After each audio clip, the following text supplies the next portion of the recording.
And at 6:53, it's time now for our Tuesday morning sprint here on Good Morning Northwest. We'll check in with Chief Meteorologist Kristen Waltz in just a minute. But first, here's a look at today's top stories. Washington State Patrol is investigating a fatal crash that happened early this morning just north of Granger. Troopers say that 21-year-old Alexis Ramos was driving southbound on Van Bell Road just east of the Yakima Valley Highway when he crossed the center line and hit a semi-truck head-on. Ramos was pronounced dead at the scene. The semi-driver, 45-year-old Sephirin Bravo of Granger, was not injured. Troopers say it's unknown if drugs or alcohol played a factor in this fatal crash. And Kennewick police are looking for the masked man who robbed a convenience store at gunpoint this morning. The robbery happened just before 3 a.m. at the Jet Mart Conoco on North Vollen Street. The clerk telling police that the man came into the store wearing a mask and demanded money at gunpoint. Police are looking for the man who's described as a light-skinned black male about 30 years old and approximately 5'5" with a heavy build and short black hair. Anyone with information should contact Kennewick police.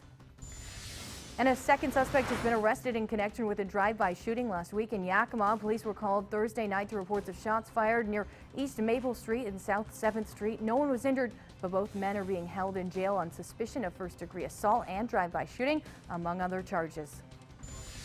Benton County deputies arrested a man suspected of inappropriately touching a child. Last Friday, deputies got a call about an alleged child molestation. The victim was interviewed and said Eugene Feather inappropriately touched them. Deputies say the victim and Feather know each other. Feather was interviewed and arrested the next day. An early morning shooting yesterday has left one man in serious condition at a Yakima hospital and the shooter on the run. Yakima police received reports of about 5:30 yesterday morning of a shooting at a home on Lewis Street between Roosevelt and McKinley Avenues. Arriving officers found a man with multiple gunshot wounds to his torso. The suspect fled the scene. Police have not released further details about this incident. A family-owned plant nursery was robbed Sunday afternoon near West Wapato Road and Lateral B Road in Wapato. Witnesses told police a group of people in a Lincoln Navigator were stealing potted juniper plants from McMahon Nursery. When an employee confronted them, one person pulled a gun on her and she ran away. Two suspects were arrested during a traffic stop just a short time later. The businessman accused of having 3,000 gigabytes of child porn has been fired from his family business. Bunch Finnegan Appliances sent out a statement wanting to clarify that Daniel Bunch has never been an owner. He was arrested 2 weeks ago after a months-long investigation. Bunch is facing several child porn charges and will be back in court next month. And as we're giving you a live look right now, Legend Skycam Network there in Toppenish. We're looking at nothing but a blue sky. Those changes, though, are expected. So the fire danger going up for today. As you can see, a red flag warning that is in place starting at 2 p.m. today until 5 a.m. on Wednesday.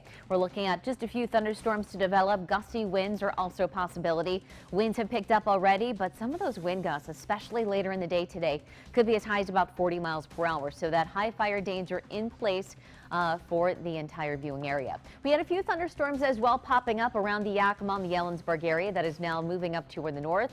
Most locations starting off dry this morning with nothing but sunshine. I don't think the majority of the thunderstorms are anticipated until after about 5 o'clock this afternoon. So safe bet at least for the majority of the day today to see some of that sunshine.